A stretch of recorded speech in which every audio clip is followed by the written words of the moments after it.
சட்டமன்றம் நடத்துவது குறித்து அலுவலாய் குழு கூட்டம் நடந்துவிட்டது. எங்களது பொதுச் செயலாளர், எதிர்கட்சி தலைவர், முன்னாள் முதலமைச்சர், வருங்கால முதலமைச்சர் எடப்பாடியார் ஆணையப்படி நானும் எதிர்கட்சி துணைத் தலைவர் உதயகுமார் அவர்களும் அந்த கூட்டத்திலே கலந்து கொண்டோம். இந்த கூட்டத்திலே நாங்கள் கடுமையான முறையிலே எதிர்கட்சியோட கோரிக்கை, சட்டமன்ற உறுப்பினர்களுடைய கோரிக்கை, பேசுவதற்கு அதிகமான வாய்ப்புகள் வேண்டும் என்று ஆரம்பத்திலே சொல்லி அதிக நாட்கள் நடத்த வேண்டும் என்று சொன்னோம். ஆனால் 2 நாட்கள் மட்டும்தான் நடத்துவோம் என்று அதை முடிவு செய்தார்கள். ஆரம்பத்தில் பாத்தீங்கன்னா திமுக தேர்தல் அறிக்கையில வருடத்துக்கு 100 நாட்கள் நடத்துவோம் என்று சொல்லியிருந்தார்கள்.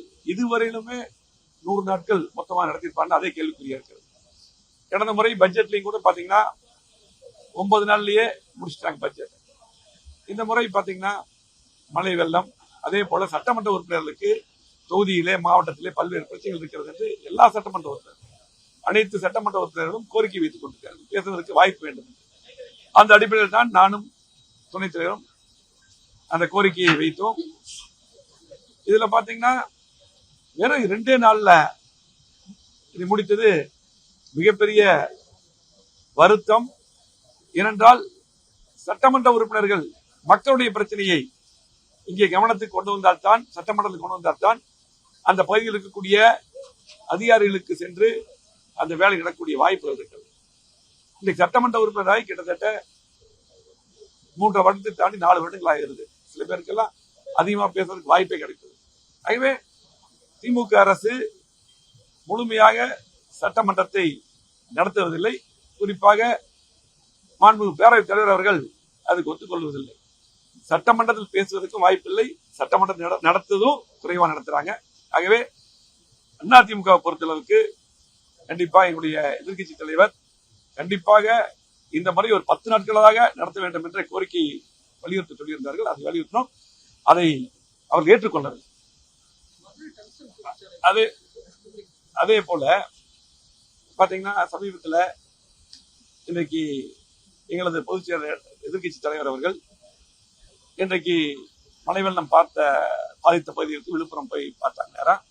அது மட்டும் இல்லாமல் இந்த மழை வரும்போது இந்த கடுமையான இரண்டு நடவடிக்கை எடுக்க வேண்டும் என்றும் அறிக்கை மூலம் சொல்லியிருந்தார்கள். இதுக்கு முன்னால் பாத்தீங்கன்னா சொத்து வரி பத்தி எங்களோட பொதுச் செயலாளர் எதிர்கட்சி தலைவர் சொல்லியிருந்தாங்க. அது கூட தற்போதைய அமைச்சர் பதில் சொல்லியிருந்தாங்க. நான் உள்ளாட்சித்துறை அமைச்சரா இதுக்கு முன்னாடி இருக்கும்போது நானும் அந்த இதில் இருந்த அடிப்படையில இந்த கருத்து சொல்றேன். அதாவது அதிமுக ஆட்சி இருக்கிறவர்கள் 10 வருடமாக சொத்து வரி உயர்த்தப்படவில்லை.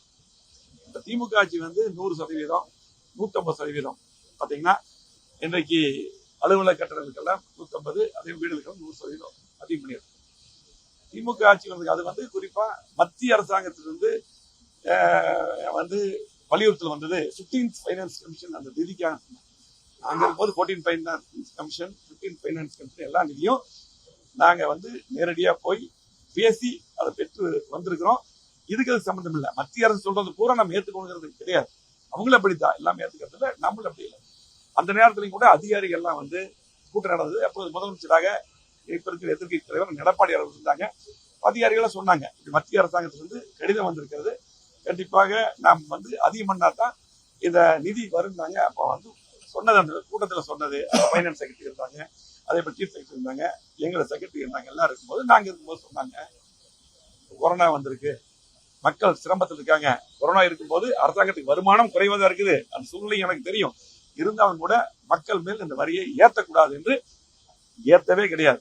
அன்னைக்கு ஒரு சர்க்கிள் போடுறது கூட உடனடியாக நிறுத்தி வைக்க சொல்லி முழுமையாக 10 ஆண்டுகள் அம்மா இருக்கும்போது சரி, எடப்பாடியா இருக்கும்போதும் முழுமையாக சொத்து வரி, வீட்டு வரி, நிலவரி எதுவுமே ஏற்றப்படவில்லை.